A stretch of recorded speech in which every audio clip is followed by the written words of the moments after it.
जड़े आईपीएस को इस्तफा आउे जोरदार चर्चा। भुवनेश्वर कमिशनरेट पुलिस रे हेबो कि बड़ परिवर्तन। डीसीपी जगमोहन मीना इस्तफा को नहीं एबे भी सस्पेंस। कहीं चाकरी छाड़ा को निष्पत्ति नेले युव आईपीएस ऑफिसर। इस्तफा ग्रहण करिवे तो सरकार।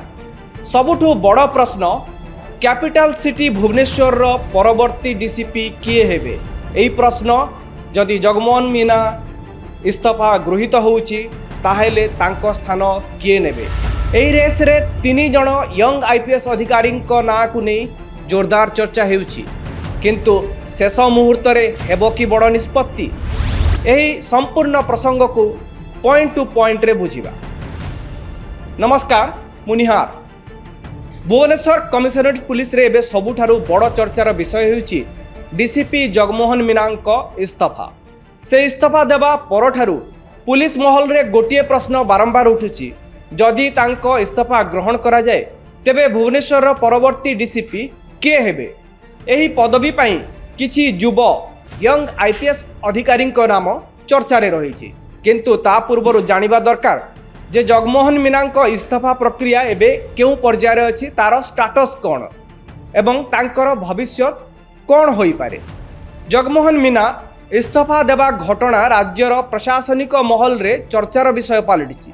तेबे एठारे गोटे जिनस बुझिबा दरकार जे जड़े आईपीएस अधिकारी जेतेबेले इस्तफा दियंती से इस्तफा तुरंत कार्यकारी हुए नहीं, अर्थात से इस्तफा पाई गोटे प्रोसेस थाए, गोटे एसओपी थाए, ताकू फॉलो करने को पड़े। इस्तफा पाई जो समय निर्धारित होइछि से समय पर्यंत तांकू सर्व करने को पड़े। अखिल भारतीय सेवा नियम अनुसार प्रथमे राज्य सरकार एहाकू विचार करती, जो इस्तफा से देबे ताकू राज्य सरकार विचार करिवे।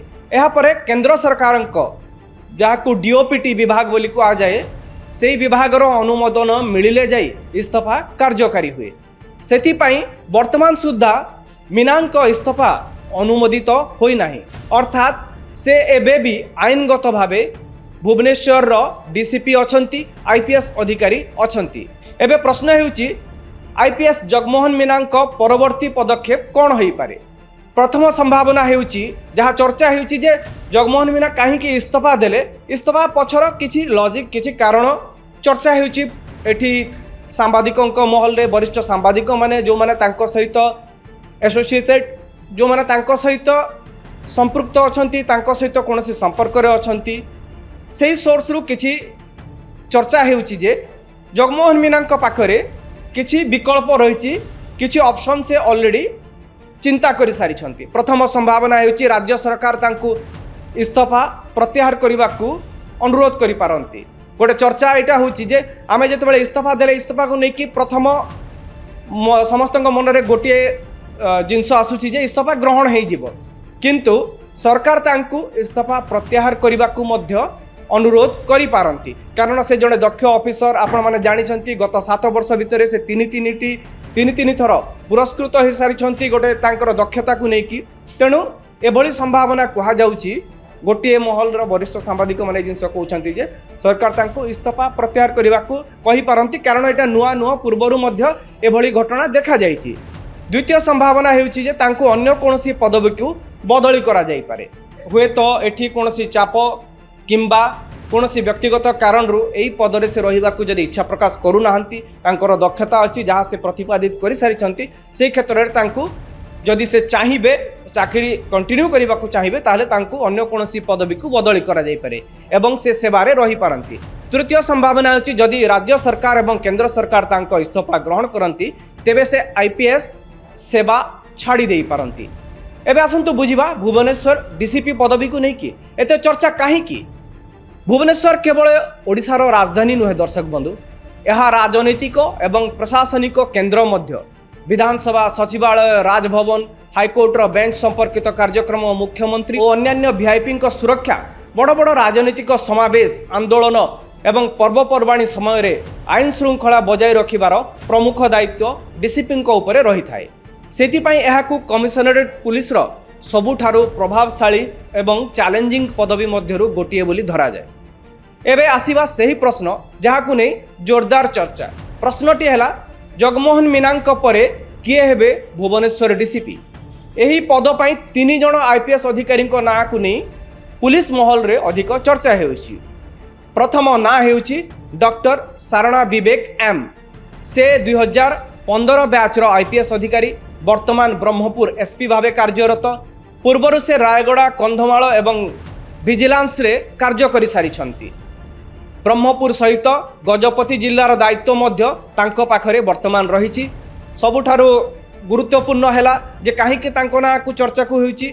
एहार कारण हैला निकटरे सरिथिबा पश्चिम बंग विधानसभा निर्वाचन समय रे निर्वाचन कमिशन तांको स्पेशल ऑब्जर्वर भावे नियुक्त करथिले। तांकर प्रशासनिक एवं फील्ड अभिज्ञता को नहीं से एही दौड़रे थिबा चर्चा हेउछि। से डीसीपी रेस रे अछंती बोली आकलन करा जाउछि। भुवनेश्वर डीसीपी रेस रे द्वितीय नाटी हेउछि विनीत अग्रवाल। से 2016 बैच आईपीएस अधिकारी एवं वर्तमान कटक ग्रामांचल एसपी भावे कार्यरत। नवरंगपुर, कंधमाल, जाजपुर, पुरी एवं कटकर विभिन्न दायित्व तुलाई सारिछंती विनीत अग्रवाल। तांकर फील्ड अभिज्ञता और आईन श्रृंखला परिचालनार रेकर्ड तांकु जड़े संभाव्य दाबीदार भावे आगकू रखिछि। डीसीपी रेस रे भुवनेश्वर डीसीपी जगमोहन मीना परे किए हेबो सेही रेस रे तृतीय ना जोटा चर्चा हेउछि से हेउछंती राहुल जैन। से मध्य 2015 बैच आईपीएस अधिकारी, वर्तमान अनुगुल एसपी भावे कार्यरत अछंती राहुल जैन। पूर्वर झारसुगुड़ा, बरगढ़ एवं नयागढ़ जिल्ला रे एसपी भावे काम करि सारिछंती। तांको ना मध्य पुलिस महल रे डीसीपी पद पई चर्चा रे रहिछि। तेबे प्रश्न हेउछि सरकार चयन करिवे किपरि? एथिपाई केवल सीनियरिटी बा वरिष्ठता नुहे बरं फील्ड अभिज्ञता, आईन श्रृंखला परिचालन रे दक्षता, बड़ बड़ दायित्व संभाळिबार क्षमता, प्रशासनिक रेकर्ड एवं सरकार का विश्वास भली अनेक पारामीटर को विचार करा जाए जेतेबेले जड़े डीसीपी ना फाइनाल हुए। तेणु चर्चा रे अनेक ना थिले मध्य शेष निष्पत्ति सरकार हाथ में रहिबो। किंतु सबुठारु बड़ कथा हैला एबे भी जगमोहन मीना इस्तीफा गृहीत हैनी। से सेवारे रहिबे ना इस्तीफा ग्रहण हेबो ताहा रथयात्रा परे स्पष्ट हो पारे। एबे जेतु रथयात्रा आरंभ हेबार अछि तेणु निहाती भावे पुलिस पाई सबुठु बड़ चैलेंज जे रथयात्रा को सुरुखुरु रे शेष करिवे। तेणु जड़े दक्ष ऑफिसर को एभली समय छाड़ा को चाहिए राज्य सरकार। तेणु यह रथयात्रा परे से नहीं निष्पत्ति हो पारे बोली कहा जाउची। तेबे चाकरी छाड़िबा परे मीना कौन करिवे से चर्चा एबे मध्य जारी रही। विभिन्न महल रे सोशल मीडिया रे याकू नहीं कि विभिन्न पोस्ट होउची जे मीना पाखरे तीनिटी ऑप्शन थिबा कथा चर्चा होउची।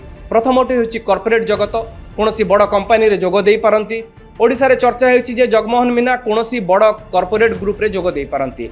आजिकाली बहुराष्ट्रीय कंपनी माने आईएएस, आईपीएस और आईआरएस अधिकारी को उच्च पदवी रे नियुक्त करने को आग्रह देखाउछंती। कारण सेमानंक पाखरे नेतृत्व, प्रशासनिक दक्षता एवं सरकारी व्यवस्था सहित काम करिवार दीर्घ अनुभव रही थाए। किंतु कॉर्पोरेट जॉइन करने को हेले मीना को नियम अनुसार कूलिंग ऑफ पीरियड अर्थात पाखापाखि वर्षे अपेक्षा करने को पड़िबो। कारण एथिरे कॉन्फ्लिक्ट ऑफ इंटरेस्ट कथा आसे। द्वितीय संभावना मीना परवर्ती पदक्षेप को नहीं कहा जाउची जे जगमोहन मीना संपर्कीय जड़े क्लोज रिलेटिव को बड़ व्यावसायिक साम्राज्य रही। तेणु मीना संभवतः से ही व्यवसाय रे जोग दे पारंती। मीना जो ऑप्शन कथा कहा जाउची सेतिरे तृतीय और सबुठारु अधिक चर्चित संभावना हेउची राजनीति। जगमोहन मीना मूलतः राजस्थान रो बासिंदा, राजस्थान रो सिकर रो से बासिंदा। 2028 रे राजस्थान रे विधानसभा निर्वाचन हेबार अछि।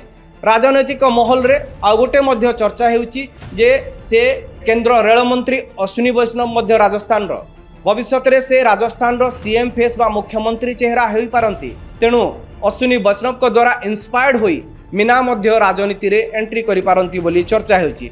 एपरि कि राजस्थान रो राज्यसभा को जाई पारंती बोली आकलन करा जाउची। एबे देखिबा को रहिला जे मीना रेजिग्नेशन को नहीं राज्य सरकार कौन निष्पत्ति नेउछंती।